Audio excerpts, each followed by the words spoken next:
ಮೀಡಿಯಾದಿಂದ ವಿಶ್ವ ತಾಯಂದಿರ ದಿನದ ಶುಭಾಶಯಗಳು. ಅಮ್ಮ ಎಂದರೆ ಏನೋ ಹರ್ಷವೋ, ನಮ್ಮ ಪಾಲಿಗೆ ಅವಳೇ ದೈವವೋ. ತಾಯಿ ಎಲ್ಲರಿಗೂ ಜೀವನದ ಮೂಲ ಆಧಾರ ಸ್ತಂಭ. ಜನನಿ ತಾನೇ ಮೊದಲ ಗುರುವು, ಜನನಿಯಿಂದ ಪಾಠ ಕಲಿತ ಜನರು ಧನ್ಯರು ಎನ್ನುವುದನ್ನು ನೀವೆಲ್ಲ ಕೇಳೇ ಇರ್ತೀರ. ಹೀಗಾಗಿ ನಮ್ಮ ಜೀವನದ ಮೊದಲ ಗುರು ತಾಯಿ. ಹುಟ್ಟಿದ ಕ್ಷಣದಿಂದಲೇ ತಾಯಿಯ ಮಮತೆ, ಕಾಳಜಿ, ಮಾರ್ಗದರ್ಶನ ಪ್ರತಿ ವ್ಯಕ್ತಿಯ ಜೀವನವನ್ನು ರೂಪಿಸುತ್ತದೆ. ತಾಯಿ ಎಂಬ ಪದದಲ್ಲಿ ಅಳಿಯದಂತಹ ಪ್ರೀತಿ, ಅಕ್ಕರೆಯ ಮತ್ತು ತ್ಯಾಗದ ಮಹಿಮೆ ಅಡಗಿದೆ. ಆದ್ದರಿಂದಲೇ ತಾಯಿಯ ಸ್ಥಾನವನ್ನು ದೇವರಿಗಿಂತಲೂ ಉನ್ನತ ಎಂದು ಹೇಳ್ತಾರೆ. ಇನ್ನು ಕೆಲವರು ದೇವರು ಎಲ್ಲ ಸಮಯದಲ್ಲೂ ಎಲ್ಲರನ್ನೂ ರಕ್ಷಿಸೋಕ್ಕೆ ಆಗಲ್ಲ ಅಂಥೇಳೇ ತಾಯಂದಿರನ್ನು ಸೃಷ್ಟಿ ಮಾಡಿದ ಅಂತ ಕೂಡ ಹೇಳ್ತಾರೆ. ಹಾಗಾಗಿ ತಾಯಿಯೇ ಎಲ್ಲರ ಪಾಲಿನ ದೈವ, ದೇವರು. ಪ್ರತಿ ವರ್ಷ ಮೇ ತಿಂಗಳು 2ನೇ ಭಾನುವಾರವನ್ನು ವಿಶ್ವದಾದ್ಯಂತ ತಾಯಂದಿರ ದಿನಾಚರಣೆ ಅಂದರೆ ಮದರ್ಸ್ ಡೇ ಎಂದು ಆಚರಿಸಲಾಗುತ್ತದೆ.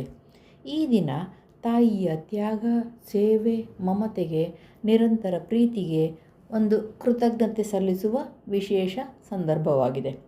ತಾಯಿ ತನ್ನ ಮಕ್ಕಳಿಗಾಗಿ ಎಷ್ಟೇ ಕಷ್ಟಪಟ್ಟರೂ ಅದನ್ನು ಎಂದಿಗೂ ಹೇಳಿಕೊಳ್ಳುವುದಿಲ್ಲ. ಮಕ್ಕಳ ಸಂತೋಷವೇ ತನ್ನ ಸಂತೋಷ ಎಂದು ಭಾವಿಸುತ್ತಾಳೆ.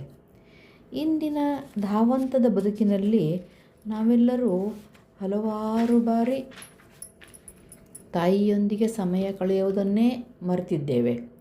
ಮದರ್ಸ್ ಡೇ ಇದು ನಮಗೆ ಅವಳ ಮಹತ್ವವನ್ನು ನೆನಪಿಸುವಂತಹ ದಿನವಾಗಿದೆ. ಈ ದಿನ ನಾವು ತಾಯಿಗೆ ಶುಭಾಶಯ ಕೋರಿ ಅವಳಿಗೆ ಇಷ್ಟವಾದ ಉಡುಗೊರೆ ನೀಡಬಹುದು ಅಥವಾ ಸರಳವಾಗಿ ಅವಳ ಜೊತೆಗೆ ಸಮಯ ಕಳೆಯಬಹುದು. ಇದಕ್ಕೂ ಹೆಚ್ಚಾಗಿ ನಿಜವಾದ ಕೃತಜ್ಞತೆ ಏನಪ್ಪ ಅಂದರೆ ತಾಯಿಯನ್ನು ಪ್ರತಿನಿತ್ಯವೂ ಸ್ಮರಿಸಿಕೊಂಡು ಪ್ರೀತಿಯಿಂದ ಕಾಣುವುದು ನಮ್ಮ ಮೊದಲ ಕರ್ತವ್ಯ. ತಾಯಿ ಎಂದರೆ ಕೇವಲ ಜನ್ಮ ನೀಡುವವಳು ಅಂತ ಮಾತ್ರ ಅಲ್ಲ. ಜನ್ಮ ನೀಡದೇ ಹೋದರೂ ಕೂಡ ತಾಯಿ ಪ್ರೀತಿಯನ್ನು ನೀಡಿದ ಯಶೋದೆ ಜಗತ್ತಿಗೆ ಮಾದರಿ ಅಲ್ವೇ. ಜೀವನದ ಪ್ರತಿಯೊಂದು ಹೆಜ್ಜೆಯಲ್ಲೂ ನಮ್ಮನ್ನು ತಿದ್ದಿ ಬೆಂಬಲಿಸಿ ಮೇಲಕ್ಕೆತ್ತುವ ಶಕ್ತಿ ಅವಳ ಮಮತೆ ಅಳಿಯಲೇ ಆಗದು. ಪ್ರೀತಿ ಅಸೀಮವಾದದ್ದು. ತಾಯಿ ಮಹತ್ವವನ್ನು ಪದಗಳಲ್ಲಿ ವರ್ಣಿಸಲು ಸಾಧ್ಯವಿಲ್ಲ. ತಾಯಿಗೆ ಕೇವಲ ಒಂದು ದಿನವಲ್ಲ, ಪ್ರತಿದಿನ ಗೌರವ ಸಲ್ಲಿಸಬೇಕು. ಅವಳು ಇರುವ ತನಕ ಜೀವನದಲ್ಲಿ ಅಂಧಕಾರವೇ ಇರುವುದಿಲ್ಲ.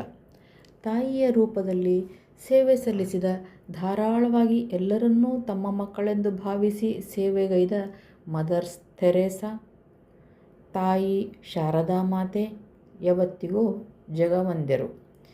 ಇನ್ನು ಕಿತ್ತೂರು ಚೆನ್ನಮ್ಮ, ಜೀಜಾಬಾಯಿ, ಝಾನ್ಸಿ ರಾಣಿ ಲಕ್ಷ್ಮೀಬಾಯಿ ಮತ್ತು ಸರಸ್ವತಿ, ಜಗದಂಬ ಎಲ್ಲರೂ ಮಾತೆಯರು, ಜಗಮಾನ್ಯರು. ಜಗನ್ಮಾತೆ ಆದಿಶಕ್ತಿ. ನಮ್ಮ ದೇಶವನ್ನು ನಾವು ಮಾತೃಭೂಮಿ ಎಂದು ಕರೆಯುತ್ತೇವೆ. ನಮ್ಮನ್ನು ಗಾಳಿ, ನೀರು, ಅನ್ನ ನೀಡಿ ನಮ್ಮನ್ನು ಸಲಹಿದ ನಮ್ಮ ದೇಶ ನಮಗೆ ತಾಯಿಯ ಸ್ವರೂಪ ಎಂದು ತಾಯಿ ಭಾರತಿ ಎಂದು ಕರೆಯುತ್ತೇವೆ. ನಮಗೆ ಅನ್ನ ನೀಡುವ ಭೂಮಿಯನ್ನು ಕೂಡ ನಾವು ತಾಯಿಗೆ ಹೋಲಿಸಿ ಭೂತಾಯಿ ಎಂದು ಪೂಜಿಸಿ ಗೌರವಿಸುತ್ತೇವೆ.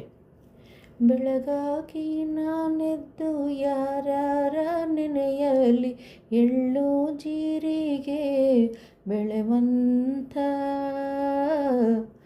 ಎಳ್ಳು ಜೀರಿಗೆ ಬೆಳೆವಂಥ ಭೂತಾಯಿನ ಎದ್ದೊಂದು ಘಳಿಗೆ ನೆನೆದೇನಾ,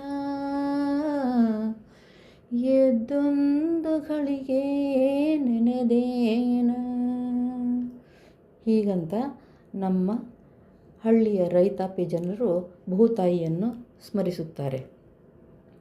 ಇದೆಲ್ಲದರ ಹಿಂದೆ ನಮಗೆ ತಾಯಿ ಎಂಬ ಭಾವನೆಯ ಮಹತ್ವ ಏನು ಎಂಬುದು ಅರ್ಥ ಆಗುತ್ತದೆ. ನಮ್ಮ ಭಾಷೆ ಕೂಡ ನಾವು ಮಾತೃಭಾಷೆ ಎಂದು ಕರೆಯುತ್ತೇವೆ. ಸಪ್ತ ಮಾತೃಕೆಯರು, ತಾಯಿ ದುರ್ಗಮ್ಮ, ತಾಯಿ ಊರಮ್ಮ, ತಾಯಿ ಮಾರಮ್ಮ, ತಾಯಿ ದೇವಿರಮ್ಮ, ಹೀಗೆ ಎಲ್ಲ ದೇವತೆಗಳನ್ನು ನಾವು ತಾಯಿ ಎಂದು ಕರೆದು ಪೂಜಿಸುತ್ತೇವೆ. ಅನೇಕ ರಾಕ್ಷಸರ ಸಂಹಾರ ಮಾಡಿದ್ದು ನಮ್ಮ ನವದುರ್ಗಿಯರನ್ನು ಕೂಡ ನಾವು ಆದಿಶಕ್ತಿಯ ರೂಪವೆಂದೇ ಪೂಜಿಸುತ್ತೇವೆ. ಶಿವನು ಸರ್ವಶಕ್ತನು, ನಿರಾಕಾರನು.